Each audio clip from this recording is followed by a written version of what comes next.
Bem-vindo ao podcast da Enajum, o podcast da Escola Nacional de Formação e Aperfeiçoamento de Magistrados da Justiça Militar da União.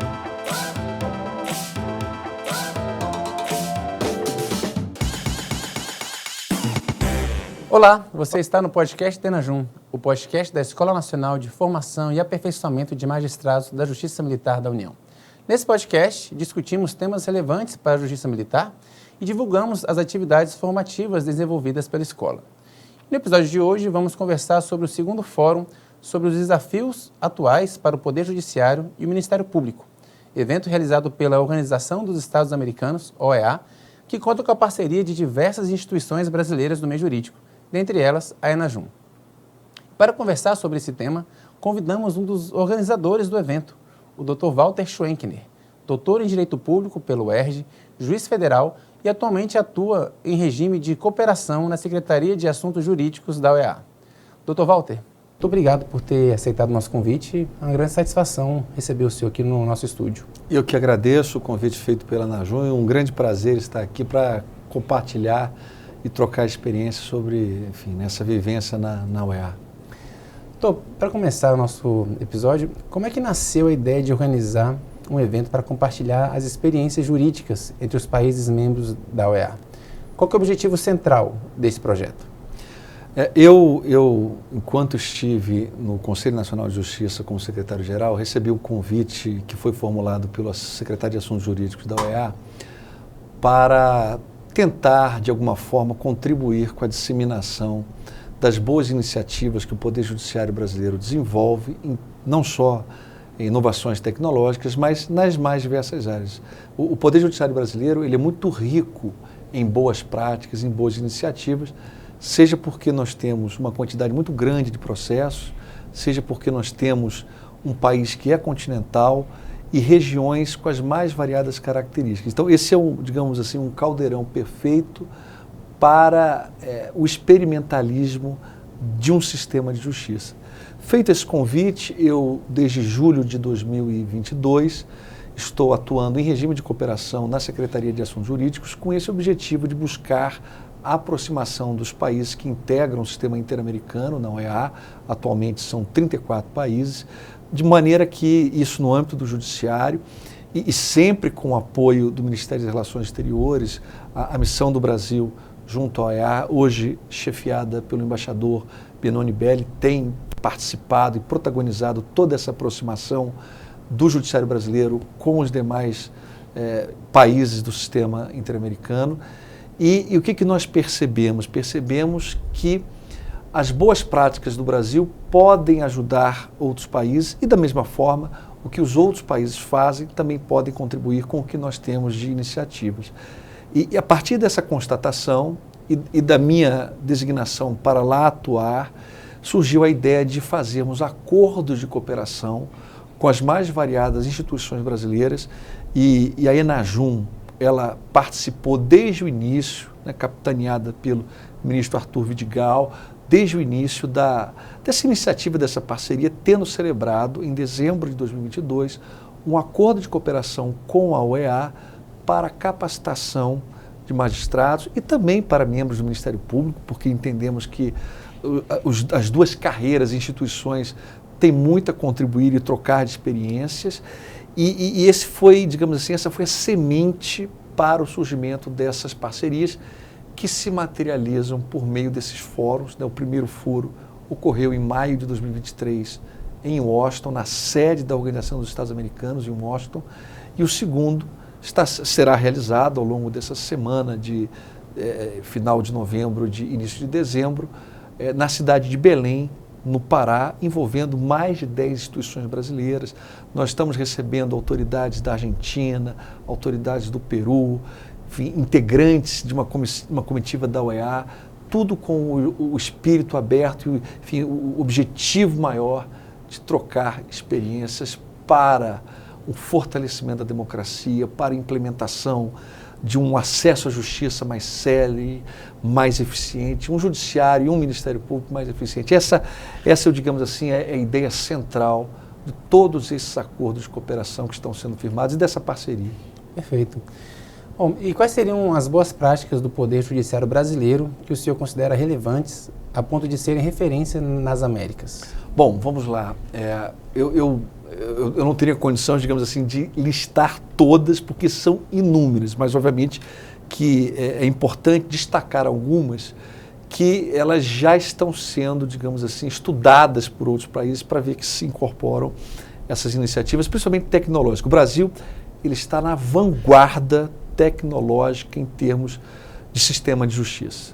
Nós temos um judiciário com praticamente todos os processos digitalizados. Isso permite ferramentas como, por exemplo, já a primeira iniciativa que eu destacaria, como o balcão virtual, que é um sistema que permite o acesso à justiça por meio de videoconferência. Isso é uma medida que pode ser exportada para todos os países do sistema interamericano. O juízo 100% digital, que é uma tramitação do processo exclusivamente por meio eletrônico. Outra iniciativa. O Núcleo de Justiça 4.0, que permite a desterritorialização da justiça. O que isso significa na prática? Você pode criar um sistema de justiça que funcione exclusivamente no mundo virtual. Não precisa de estrutura física. Isso gera o quê? Eficiência, redução de despesa. Países em desenvolvimento nas Américas precisam reduzir o custo do poder judiciário, do sistema de justiça, de modo geral, que gera um custo de transação elevado e pode reduzir dessa forma com investimento em inovação tecnológica.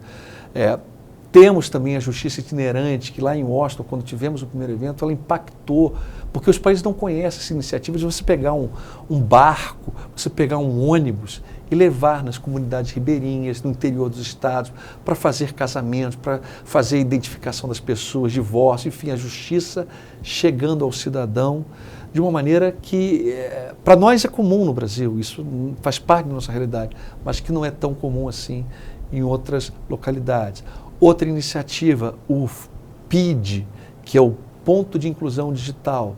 Por exemplo, pessoas que moram em localidades que são muito longínquas e para chegar ao fórum demoraria às vezes um dia para você chegar ao prédio do fórum mais próximo, você vai ter aí um ponto de inclusão digital que pode ser numa sede de uma prefeitura e ali você tem acesso a todo o judiciário no formato eletrônico. A pessoa que vai ser ouvida como testemunha, vai ser interrogada em um processo, vai distribuir uma ação, ela não precisaria se deslocar por um dia, porque isso é comum até no interior da Amazônia, enfim, de barco, e ter esse custo, ela pode ir na prefeitura e o judiciário tem feito acordos com outros poderes locais para que isso seja viabilizado. Então, são inúmeras iniciativas que estão produzindo um efeito magnífico no judiciário brasileiro, plataforma digital do Poder Judiciário.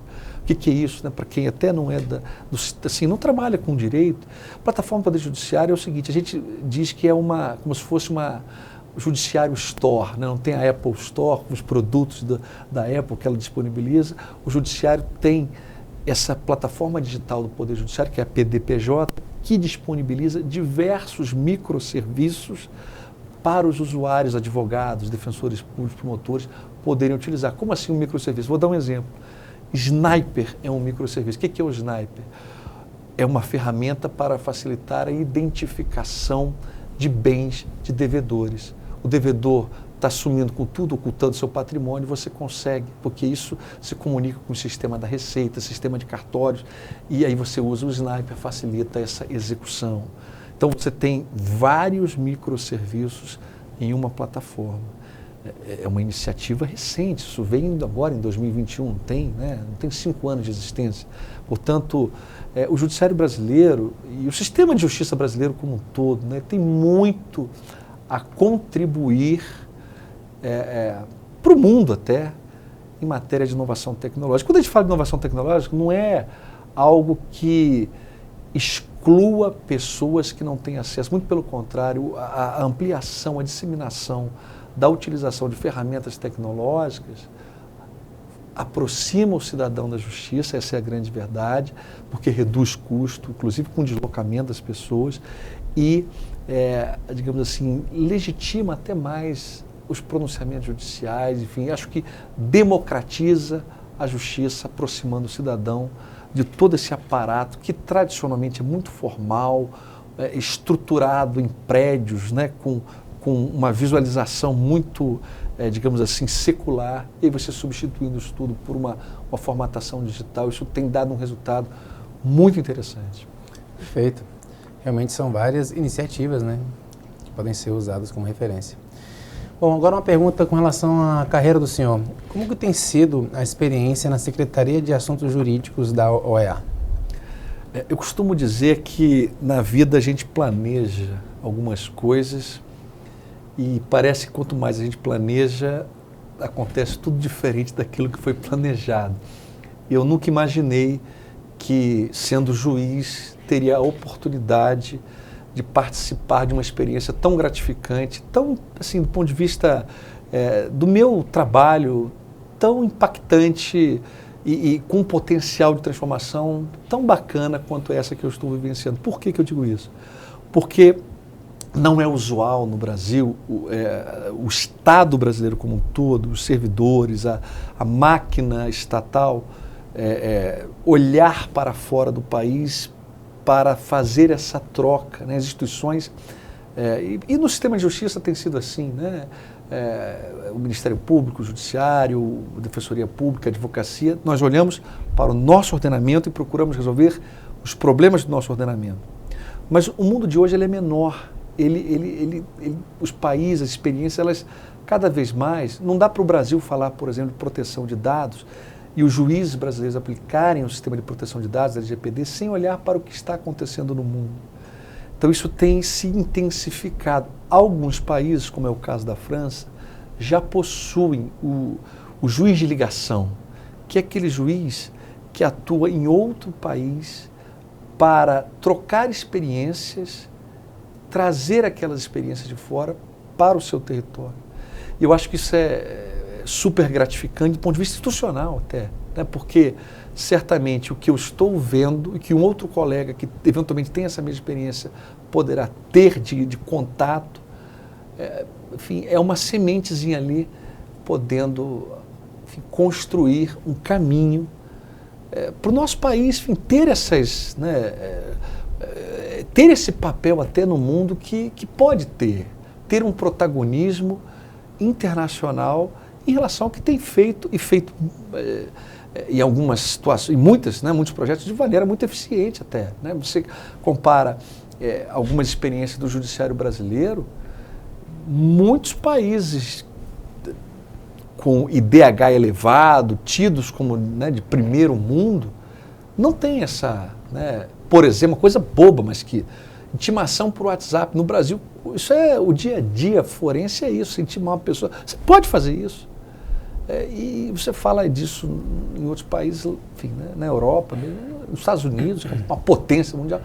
Isso não é uma prática. E por que não exportar isso? Então, essa experiência fora me permite ter essa visão do que está acontecendo fora, nas Américas, por exemplo, e poder contribuir para o nosso país. Eu torço que, isso até para mim é uma grande responsabilidade, eu torço que isso que eu estou vivenciando tenha longevidade, porque depois eu vou voltar para o Brasil e torço que outros colegas possam ter essa mesma experiência para que isso seja algo perene e que se consolide com uma prática do serviço público da justiça, de olhar para fora, trazer o que é bom, exportar o que nós temos de bom, porque não dá mais para no mundo de hoje, e aí não é só o judiciário, mas ninguém mais pode olhar só para dentro, né? Tem que olhar para fora, ver o que está acontecendo no mundo, para poder extrair, né, o que há de melhor de experiência no mundo. Perfeito. Doutor, hoje aqui na Enajum teremos o lançamento do seu livro, A Lei de Improbidade Administrativa Comentada. O que levou o senhor a escrever esse livro e qual que é a importância desse tema para a justiça brasileira? Perfeito. Eu sou professor de Direito Administrativo, né? Minha paixão no mundo acadêmico é o Direito Administrativo, que é um ramo do Direito Público. E esse tema improbidade administrativa, ele entrou na minha vida da seguinte forma. Improbidade administrativa era um tema que quem lecionava Direito Administrativo dizia que era matéria de Direito Processual. civil. E quem lecionava direito processual civil dizia que era direito administrativo. E a grande verdade é que ninguém queria dar aula sobre essa matéria, e você não tinha livro, não tinha literatura. Um dia me chamaram, isso já há mais de 10 anos atrás. Professor Walter, olha, o senhor pode dar uma aula de improbidade administrativa? Eu falei, tá bom. E aí, enfim, aquilo me deu um trabalho, porque aí você, para dar uma aula, você tem que estudar tudo que há de literatura, você tem que, né, enfim. E eu comecei a ver que as pessoas estavam gostando. Eu não sei se gostaram da aula que eu dei, porque ninguém estava dando, não havia muitos professores lecionando aquela matéria, ou se foi porque realmente aquilo me encantou, aquele tema me chamou a atenção, e eu comecei a intensificar os estudos.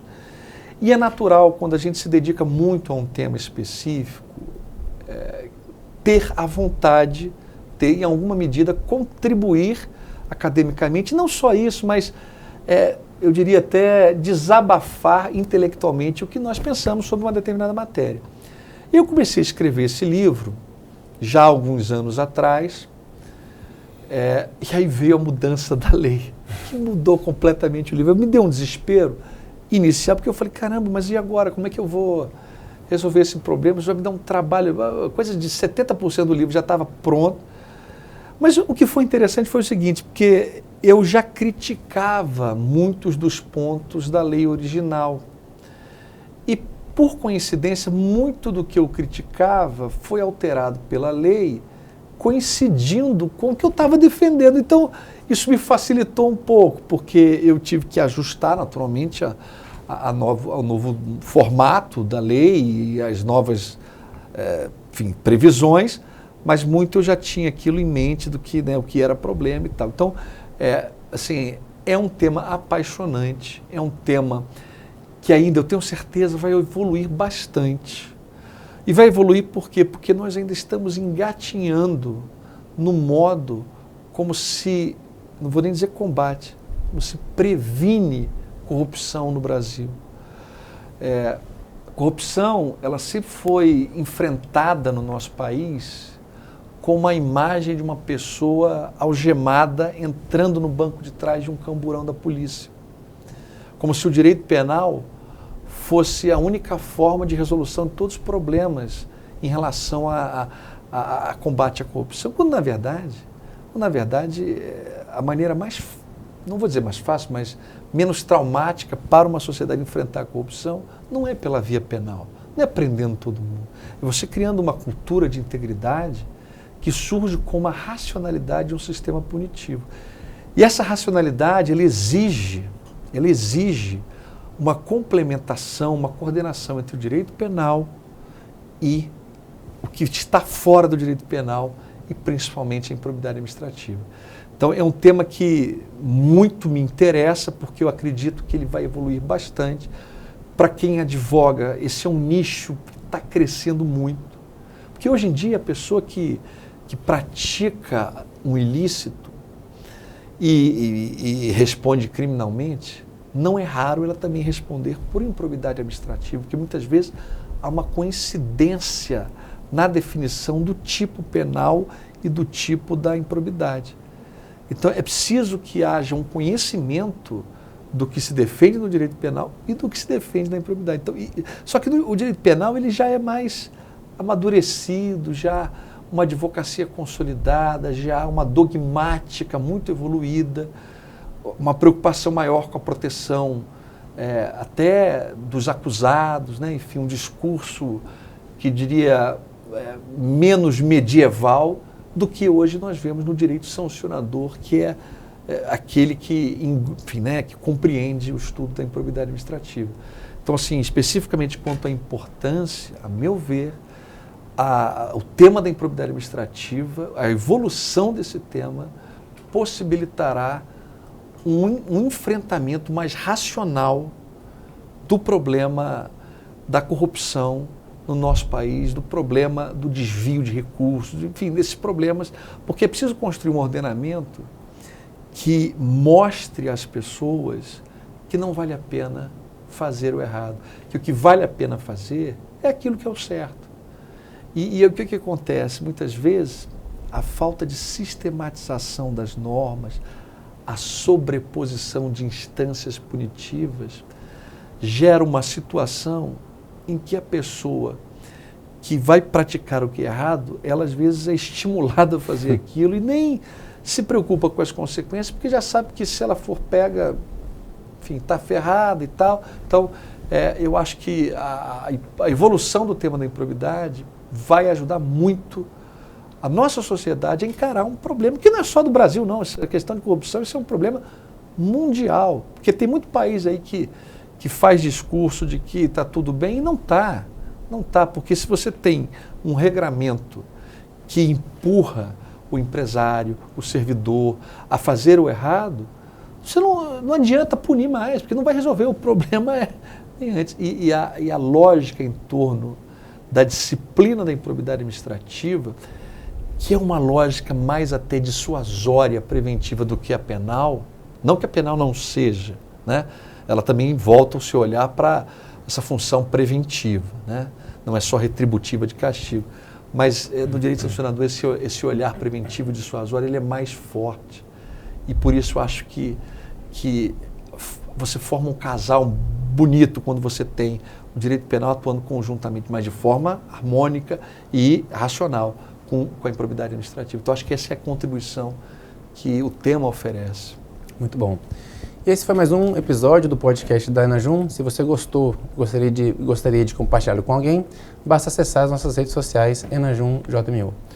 Dr. Walter, muito obrigado pela sua contribuição aqui. Foi um episódio muito didático, muito divertido de acompanhar.